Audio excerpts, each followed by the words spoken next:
All right, guys, welcome back to the show. My name is Amit. I'm one half of the tag team, which is Wrestling Mates.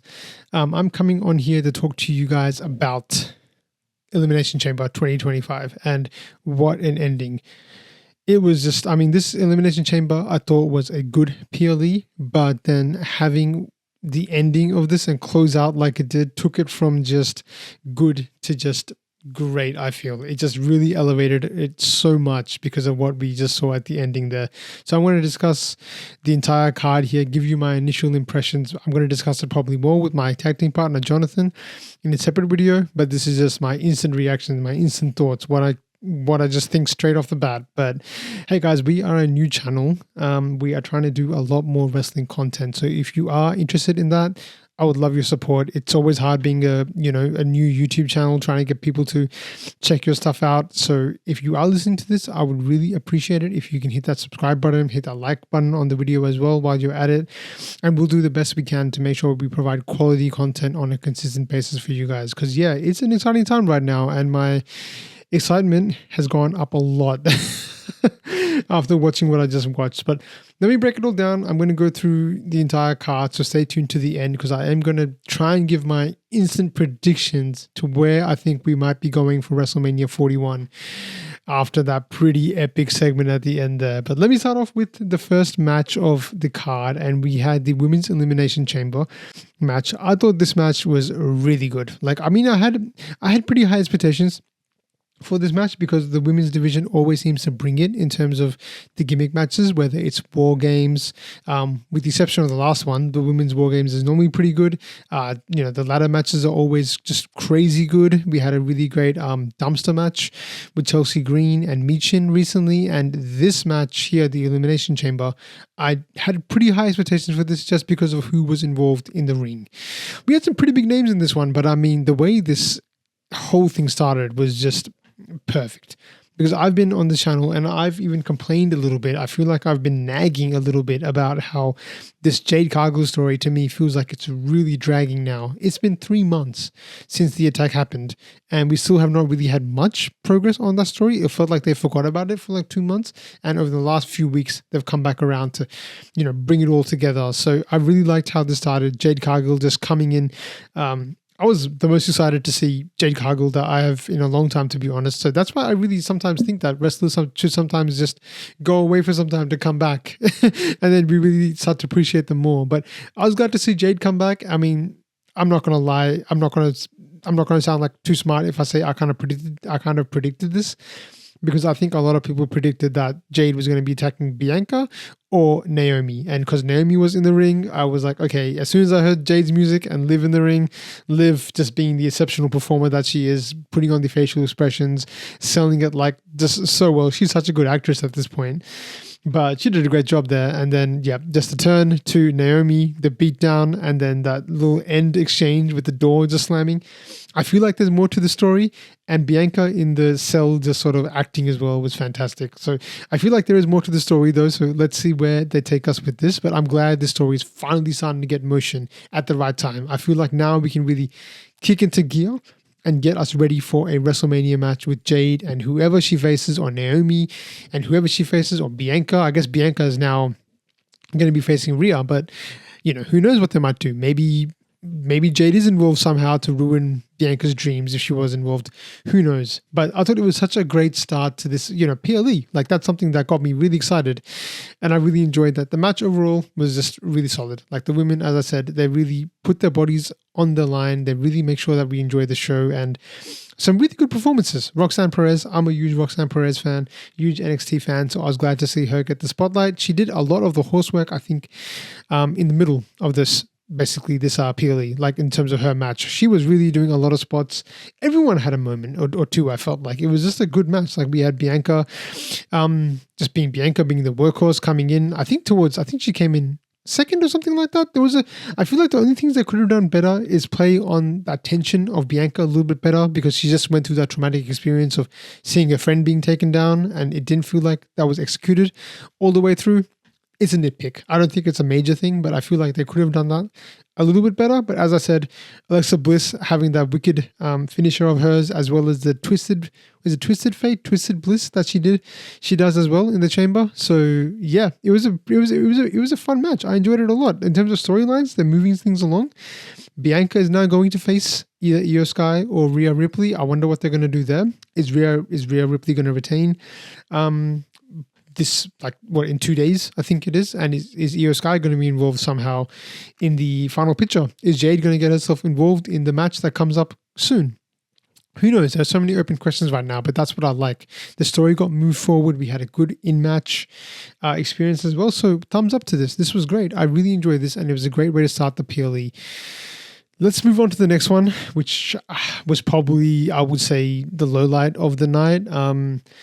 Yeah, I don't really know why this was really part of the card at all, to be honest. This is the match between Nia Jax and Candice LeRae versus Tiffany Stratton and Trish Stratus.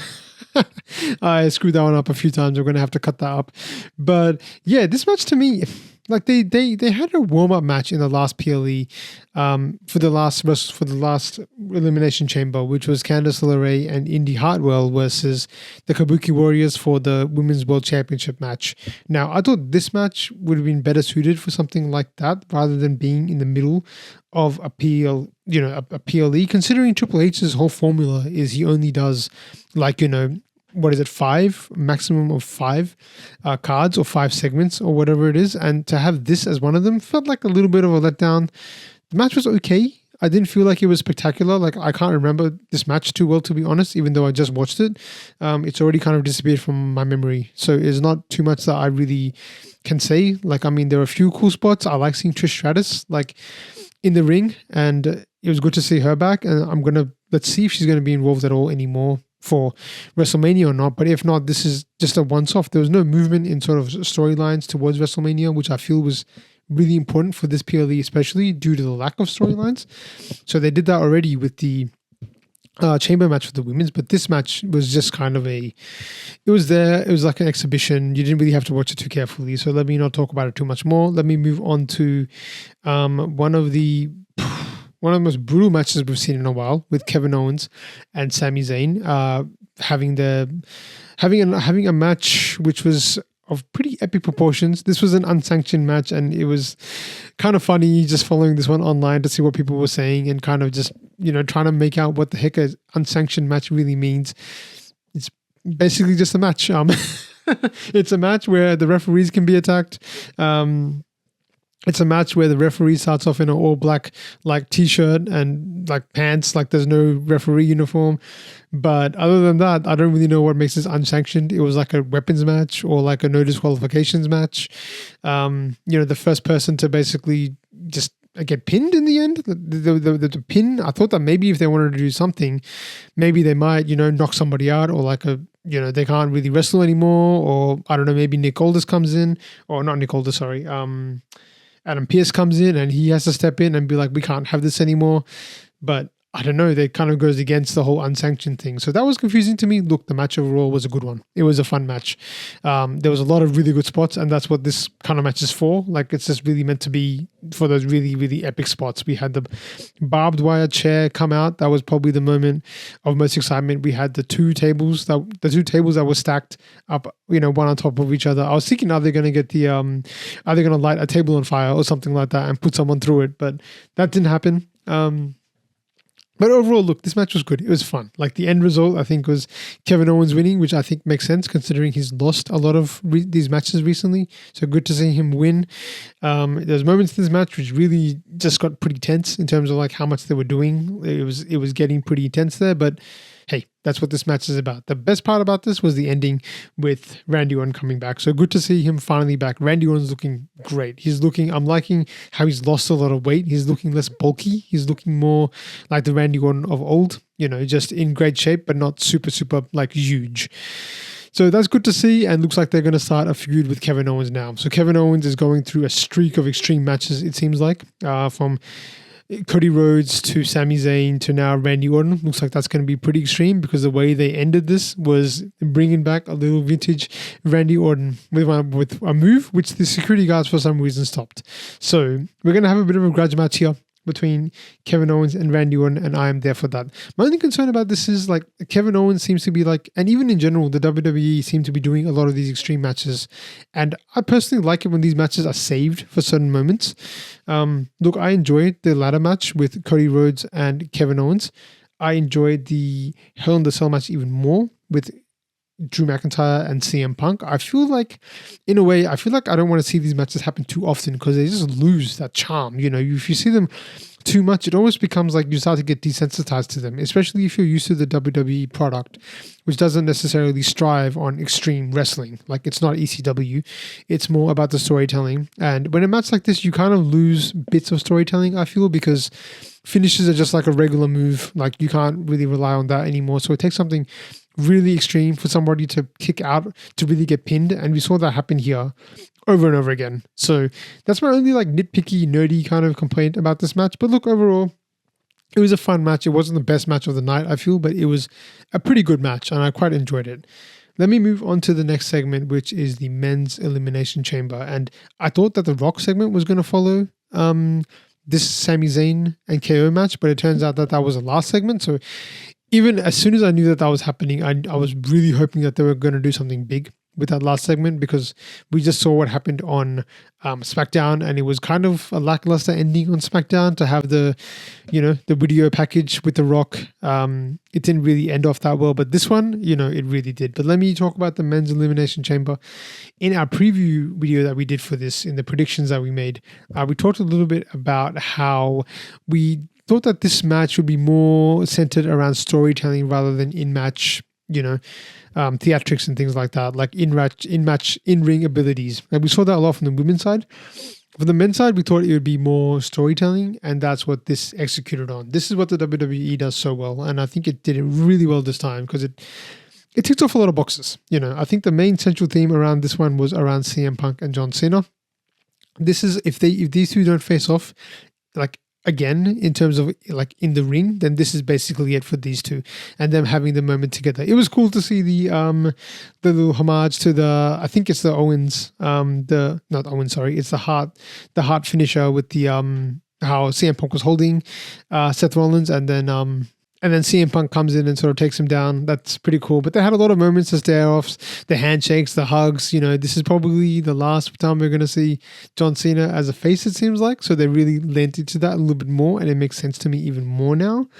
But it was a good match. I thought Seth Rollins had a really big part to play in this because he was also involved with the storyline quite a bit between CM Punk and between John Cena. I'm just laughing because of that one line he had where he said something like... go away and do your movies to John Cena, which I thought was hilarious. So yeah, he had a really good run. Damian Priest and Drew McIntyre and Logan Paul, I think, were more in there for a little bit of storytelling, but more sort of to build out sort of the in-ring spectacle and all that. We saw they're going to build, looks like they're building towards a Drew McIntyre and Damian Priest feud. I'm kind of torn on that. I love Damian Priest and I love Drew McIntyre, but there's really not so much of a strong story here. It reminds me a little bit of when we had LA Knight versus AJ Styles last year at WrestleMania, and that story was kind of just like, I don't like you, so let's have a WrestleMania match. But that one had so much more time to build out their hatred for each other. This one feels like it's a little bit rushed. If that's what they do, okay. I mean, there's worse matches that you can do than Drew McIntyre versus Damian Priest, so I'm not too fussed about that. But yeah, let's see what they do with that. I thought, Logan Paul was in there and his intro was just hilarious how he comes out. And look, I know he's a very controversial figure. I'm not going to talk about him outside wrestling, but in terms of what he had to do in the ring and outside the ring, he did what he had to do here. Be the number one heel. And when he came out with the American flag, I just thought that was hilarious. I thought it would have been even better if he came out with like a MAGA hat or something like that, because that's sort of where the real heat comes from. But maybe that's too political for wrestling at the moment. But yeah, look, overall, men's match was really good. I thought we had a really good ending, and a John Cena ending, always going to be controversial. I mean, anyone winning this will always be controversial with the sort of community. But overall, look, I didn't mind the ending of this, John Cena winning, and then we lead into that last segment. One thing I liked about this was this segment flowed directly from the end of Chamber right into the last segment. Because there's one thing that I want to say before I get to this as sort of a nitpicky thing, which I didn't like. It felt like the pacing of this, like PLE, for some reason was really like slow at times. I think it was really just due to that middle portion when we had things like video package, then followed by a Nia Jax versus Tiffany Stratton tag team match with no stakes in it. So it's kind of like your interest is down already, followed by another video package with Kevin Owens and Sami Zayn. And then we finally get a match. We even had an ad in between about The Rock. There was an ad about The Rock, like what makes The Rock so great. So it just sort of felt like some portions of this felt like they could have flowed by a little bit faster. That's why I was really glad there was no big break between the end of the Elimination Chamber to the final segment. So let me get on to the final segment, and I'm going to talk a little bit about my reaction, but also give you some predictions as to where I think we might go.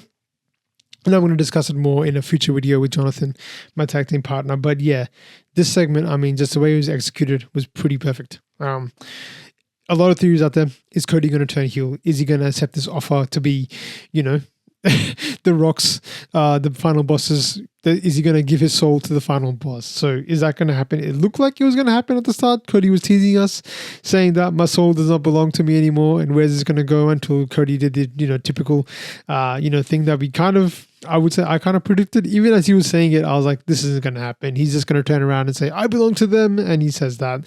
So we got that moment, but it wasn't over then. This is where the twist came. And when John Cena came out and did what he did to Cody Rhodes, yeah, I was really surprised, to be honest. I even went on a video recently where I said something like, I don't think that they're going to turn John Cena heel, because this is the last impression of John Cena. Are they going to have the last impression of him being a heel? Is it going to work for him? John Cena talks so much about sales and merchandise and how much of a good person he is. That's what a lot of people, when they talk about John Cena, one thing that keeps coming up for things outside wrestling is how much he holds like the Guinness World Records for like the Make-A-Wish Foundation. So, it's kind of wild to see him turn heel like this, and I just didn't think they would do it. So, I did not expect this the way it happened, and the way that they pulled this off was pretty spectacular. I mean, the only criticism I have is I don't know what Travis Scott was doing in the ring. For me as a viewer, I don't know what that does. From a business point of view, fine, you get like an extra 100 million views because he'll post it on one of his social media accounts and he'll get a lot of views, but you already have The Rock, so it's already going to pick up like 200 million views or whatever it is just because of him. So that's the only thing I have as a criticism, but yeah, definitely did not see it coming. I love the way it's executed. The final image I think is of John Cena with his foot on top of Cody Rhodes' like head. Yeah, execution wise, this was perfect. Now, getting on to what to make of all this, my instant thought was, why would John Cena, of all people, turn heel? Why would he sell his soul to The Rock? I don't really understand this concept so well yet, so I feel like I hope the WWE is going to explore this a little bit more, because right now it's not really making that much sense to me. John Cena, the way he got to the Elimination Chamber was by using his power. Like he already has that position. He told Triple H, like, hey, look, I'm not gonna qualify for the Elimination Chamber match. Put me in, and he was in. So if he can get himself to the Elimination Chamber without with just basically telling Triple H that let me go there, then what else can he do? He's already got the Mania match. So what now? Why does he need to sell his soul to The Rock of all people? Let's see where they take us. Let's see where this goes. Maybe there's something else involved, but right now I can't really understand why John Cena would, but I'm just going to go on this journey and see where it takes me. It's good to see because I don't know what they were going to do if John Cena was, John Cena and Cody Rhodes are almost mirrors of each other in terms of, how they are as faces. So would that really work as a WrestleMania match? Probably not. It probably wouldn't meet the expectations that a lot of people have. So I feel like it was a good decision from, making John Cena a heel, but how do they explain it is going to be the big question that I have going forward. So let's see how we go and let's see where this takes us. Overall, I really enjoyed it. I do think they are going to come and tell us a little bit about why John Cena turned heel, but also what does this mean for the person who was missing in this PLE, Roman Reigns? Roman Reigns was not part of this PLE. Now, John Cena won the men's elimination chamber, which means CM Punk did not win it. What does this mean for the favor that CM Punk has up his sleeve from Paul Heyman? Can he somehow get into the main event through that favor? And if that's the case, is Roman Reigns involved somehow? Is Roman Reigns suddenly going to help Cody Rhodes help fight off The Rock and the influence that he's had now? What does this mean for the bloodline? Is that still a thing with The Rock, or is it going to change course now? I'm not really sure right now, but there's a lot of open questions, but these are good open questions, and I want to know how these things are going to unfold. So I just cannot wait till the next episode of Raw. I cannot wait till the next episode of SmackDown and see where we're going to go from here. Overall, guys, I really enjoyed this PLE. If you're still listening to this point, thank you so much. I really appreciate you. That means a lot to me for you guys to listen to my thoughts about wrestling. Absolutely love wrestling, and I'm looking forward to talking about it some more with you guys. So let me know what your thoughts are about this PLE. Let me know about what you thought about my prediction. Let me know if you think that Roman Reigns is going to be involved. Is CM Punk going to cash in his favor to get into the Mania spot? Is it going to be a three-way match between these three? I have a feeling that Roman Reigns is going to be involved somehow, and he might maybe even help Cody Rhodes out in some crazy way or something like that. It's my instant thought. Maybe it doesn't make sense. You guys let me know in the comments if that's really dumb or if it's really smart. Let me know. But thanks again for listening, and I will catch you guys in the next one.